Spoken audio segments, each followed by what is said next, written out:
everybody, welcome back to Aaron's Daily Diz. Today we're just going to have a fun video, an informational video if you will, all about Disney Cruise. I'm going to do a couple of things that you need to know before you go on a Disney Cruise. I'm going to start off with number one. You need to make sure that you have a Disney Cruise Line account set up. If you were to book through a travel agent or something, you can make your account and link your reservation, but if you book a reservation yourself, you will automatically have an account set up by booking online. So you need to make sure you have the account set up. Number two, make sure you have the app. The app will come into play big time on the ship. That you will hook onto the ship's Wi-Fi, which is free for the app. Now if you do Facebook and all of that stuff, it's going to be an upcharge for the Wi-Fi. Now on a cruise there's no cellular service out in the middle of the ocean. But you need to make sure you have the app, because that is where you will have your daily calendar. So everything that's going on board and off board will be on that app. You can also book like special meet and greets. So like some of the bigger meet and greets, like if you wanted to meet the princesses, that's a big one. So you will have to book it on the app and reserve a time. So that's how that'll work. So make sure you have the app downloaded. Number three, whenever you get down to your final payment date on your cruise, you'll be able to do online check-in. And the minute that becomes available, do the online check-in, because that determines what time you will get on the ship. If you are using Disney Transportation or something to get to the ship, that's a little bit different how that works. But if you're driving into port, by clicking the do my online check-in and picking a time, they will book up extremely fast. So if you're not on it like at the clock of midnight, you will not have an early time. The earlier you get on the ship, the better. The buffet, that's always my first stop. I mean, I like to eat, okay, folks? The buffet is my first stop. So whenever we get on the ship late, the buffet might already be closed and shut down, because then they do your muster drill. The muster drill, we'll get to that here in a second. But make sure that you reserve that early time. Talking about the muster drill, that basically is you watch a safety video in your stateroom on your TV. There are life jackets in your stateroom that are not required for the muster drill, but you need to know where they're at. But you will go to your assembly station. So they will talk you through how all of that works. And then you have the sail away party. So it's pretty quick how everything happens, but make sure that you get that early time slot so you can do everything that you need to. Number four, make sure that you book your port adventures and dining experiences in advance. Port adventures, like I like to do the jet skis at Castaway Cay, or go parasailing, or go fishing, or something like that. You need to make sure you book that in advance.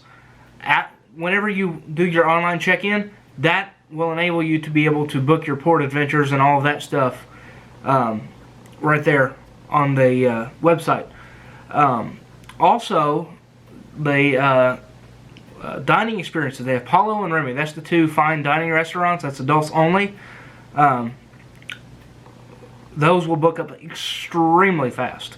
There's usually a few reservations that they keep for whenever you get on board, but if you are not one of the first people on board, you have to race to get one of those reservations, because they will be gone like that. So that's an extremely popular one. It is really cool to just disconnect, get rid of social media and all that stuff for just a few days, or however long your cruise is, and it is really nice. I'm just going to be real with you. The Wi-Fi package, don't do it. It is so nice just to disconnect. Now, if you have to work or something on the ship, by all means, get the Wi-Fi package. You need to do what you need to do. But if you're just there for relaxation, don't do the Wi-Fi. I've heard a lot of people say that before, and I agree 100%. And then you also want to determine your stateroom type. Whenever you're booking, you need to determine your stateroom type. A veranda is what they call a balcony is a veranda.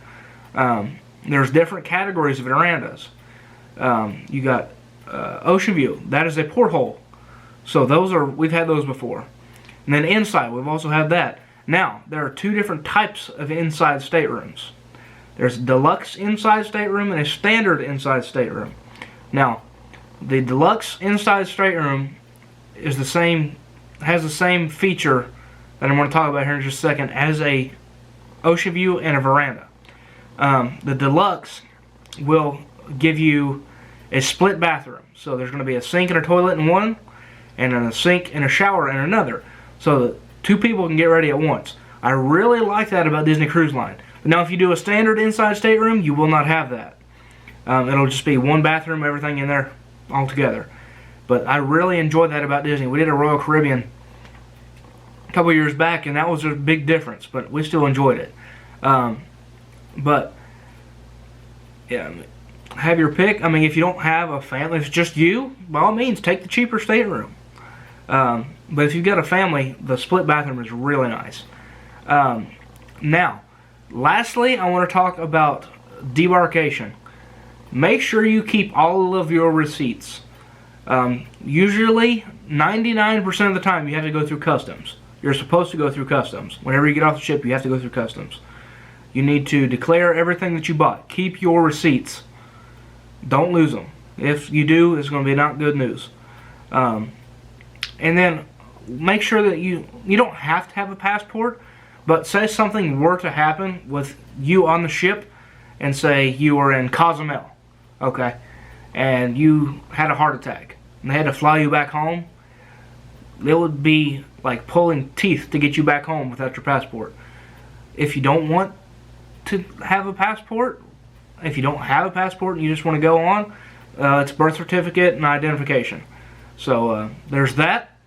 And right now, all cruises basically are canceled through October. We just got news from the CDC that they are extending the no sail advisory thing through October. So fingers crossed. I've got one booked for November. We'll see what happens. See y'all. Bye.